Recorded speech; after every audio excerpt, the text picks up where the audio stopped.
জায়গাটার নামটা আমি ভুলে গেছি, সেখানে প্রথম পাহাড়ের ভিতরে শুধু কিছু ব্যক্তি ওখানে তো ওনাকে দাফন করেছিল। কিন্তু পরের দিন তো মঞ্জুর, জেনারেল মঞ্জুর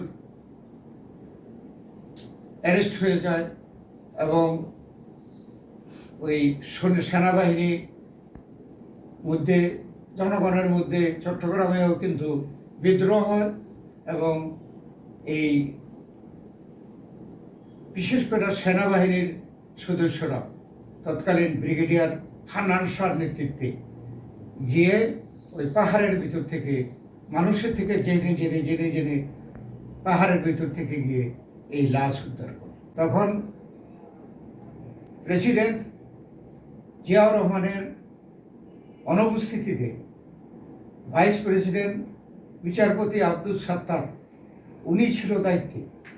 তাই এটা সরকারিভাবেই সেনাবাহিনী, পুলিশ এবং এদেশের জনগণ এবং আমাদের দল সম্মিলিতভাবেই এই আয়োজন করে।